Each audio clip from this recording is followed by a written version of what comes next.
আজকে আমি তোমাদের সঙ্গে সুজির মিনি কেকের একটা রেসিপি শেয়ার করব। আশা করি তোমাদের ভালোই লাগবে। নমস্কার বন্ধুরা, কেটিটি কিচেন অ্যান্ড ব্লগে তোমাদেরকে স্বাগত জানাই। আশা করি তোমরা সবাই খুব ভালো আছো এবং আমিও ভালো আছি। আজকে আমি দেখো এই মিনি কেকটা বানানোর জন্য দেখো এক বাটি সুজি নিয়েছি। সুজিটা আমি এবার একটা বাটির মধ্যে ঢেলে দিলাম।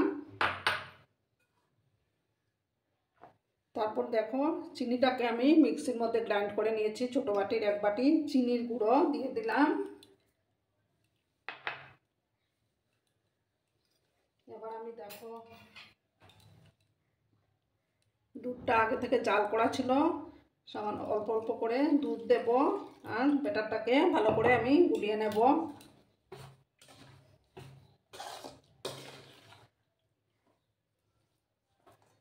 আর সামান্য 1 চিমটি লবণও আমি অ্যাড করে দেব এর মধ্যে।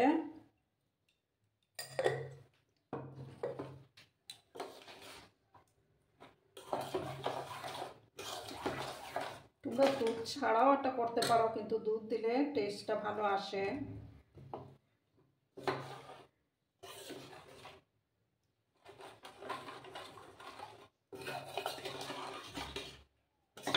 দেখো আমি ভালো করে ওটাকে মিক্স করে নিলাম।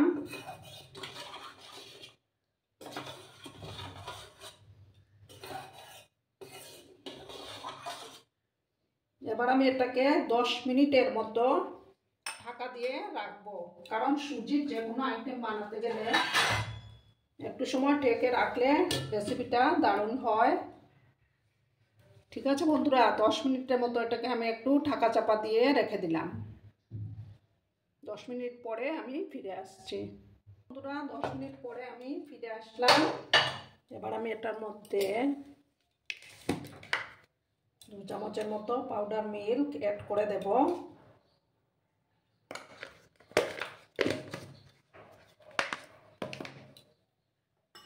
এবার আমি দেখো একটা মিক্সিং জার নিয়েছি। এই ব্যাটারটা সমস্তটা আমি এবার এই মিক্সিং জারের মধ্যে ঢেলে দেব।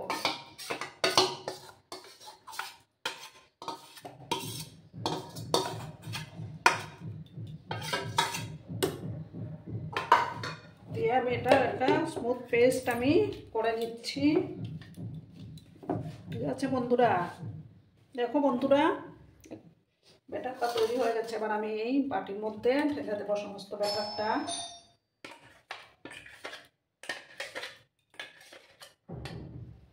দেখো ব্যাটারটাকে আমি ঢেলে দিয়েছি। এবার আমি এটার মধ্যে রিফাইন্ড তেল দিয়ে দেব। 2 চামচের মতো রিফাইন্ড তেল দিলাম।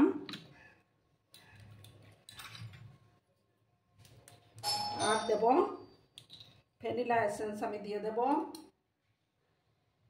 1 চামচের মতো ভ্যানিলা এসেন্স দিলাম।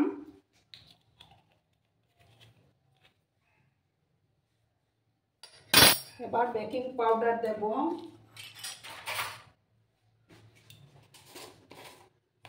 দেখো 1 চামচ বেকিং পাউডার আমি দিয়ে দিলাম। আর সামান্য 1 পিঞ্চের মতো আমি বেকিং সোডা দিলাম। ঠিক আছে, দিয়ে এবার আমি সমস্ত কিছু ভালো করে আমি মিক্স করে নেব।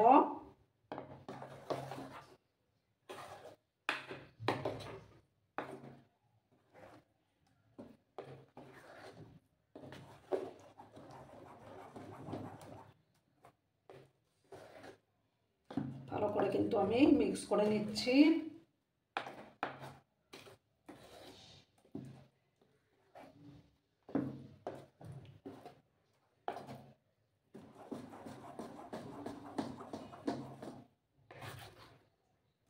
দেখো এরকম একটা ব্যাটার বানিয়ে নিতে হবে।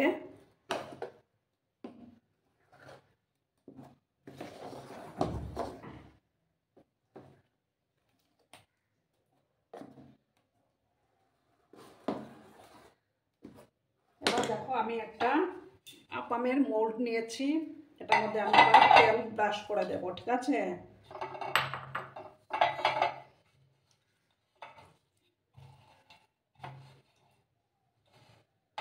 এটার মধ্যে আমি মিনি কেকটা তৈরি করে নেব।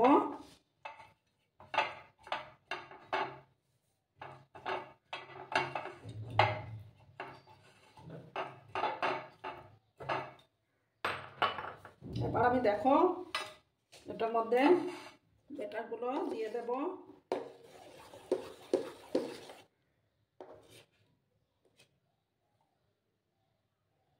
পুরো ভর্তি কিন্তু আমি করব না, কারণ এটা ফুলবে।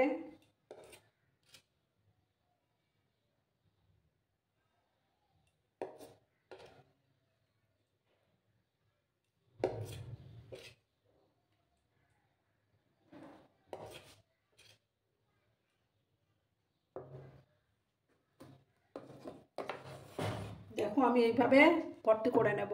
বন্ধুরা আমার এটা রেডি হয়ে গেছে, বাকিটা আমি পরে বেজে দেব। এবার আমি গ্যাসের পাশে চলে যাব, ঠিক আছে? আমি গ্যাসটা অন করে দিয়েছি। এবার আমি এটাকে বসিয়ে দেবো, আর গ্যাসের ফ্লেমটাকে একদম লো করে দেব। লো আছে, আমি এটাকে 10 মিনিট রান্না হতে দেব।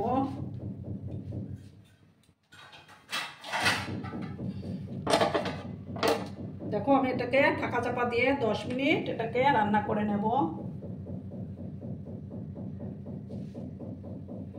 যেসব নতুন বন্ধুরা আজকে ফার্স্ট টাইম আমার চ্যানেলে ভিজিট করছো, তারা পাশে থাকা বেল বাটনটি অন করে আমাকে সাবস্ক্রাইব করে আমার পাশে থাকার অনুরোধ রইল। পুরনো নতুন সব বন্ধুদের জানাই অনেক অনেক ভালোবাসা। 10 মিনিট আমি এটাকে লো আঁচে বেক করে নেব। তারপর আমি টাকাটা দিয়ে দিলাম। দেখো কেমন ফুলে উঠেছে। এই মিডিলের গুলো তাপটা বেশি পায়, তো তার জন্য একটু এইভাবে একটু বেশি ভাজা হয়ে গেছে। দেখো সাইডের গুলো ঠিকই আছে।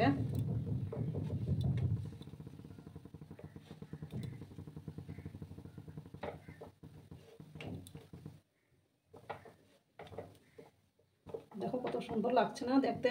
এগুলো বিকেলবেলা চায়ের সাথে খেতে কিন্তু দারুণ লাগে। মিডিলটার মধ্যে আগুনটা বেশি পায়, তার জন্য একটু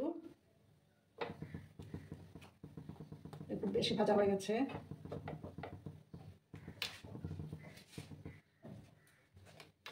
এবার আমি এগুলো একটা ডিশের মধ্যে নামিয়ে নেব।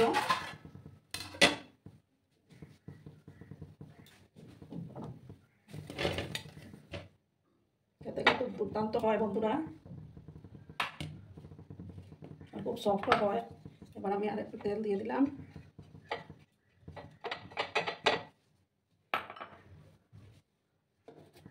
দেখো আমি এবার গ্যাসের আঁচটা কিন্তু বাড়ানো যাবে না।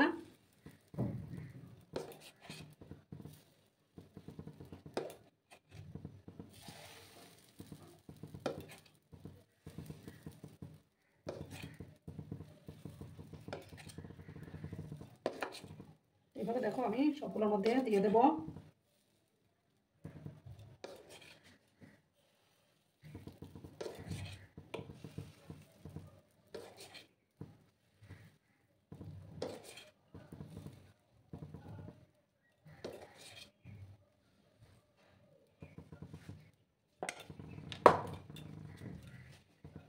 দেখো এইভাবে একটু গ্যাসের আঁচটা কমিয়ে আমি এবার ঢাকা দিয়ে রাখলাম।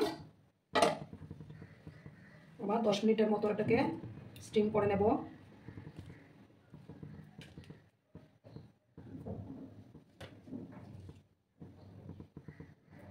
দেখো কত স্পঞ্জি হয়েছে, এটা খেতে কিন্তু দারুণ হয়। আবার 10 মিনিট আমি এটাকে হতে দেব। দেখো বন্ধুরা এটা উল্টো পাল্টা দিয়েছি আবার। দেখো কত সুন্দর হয়েছে বন্ধুরা।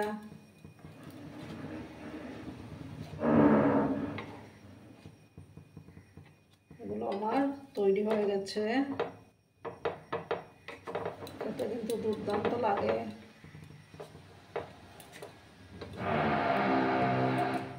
বাইরে থেকে কিনে না খেয়ে ঘরেই বানিয়ে নেওয়া যায়। এটা একটা হেলদি খাবারও বটে। বাচ্চাদের টিফিনেও তোমরা এটা দিতে পারো। এবার দেখো আমি গ্যাসটা অফ করে দিচ্ছি। অফ করে একটা ডিশের মধ্যে আমি সার্ভ করে দেব। দেখো বন্ধুরা, আমি সার্ভ করে দিয়েছি। কেমন হয়েছে অবশ্যই কমেন্ট করে বলো কিন্তু তোমরা। আর এই যে দেখো কেমন সফট হয়েছে, ভিতরটা ভীষণ স্পঞ্জি হয়।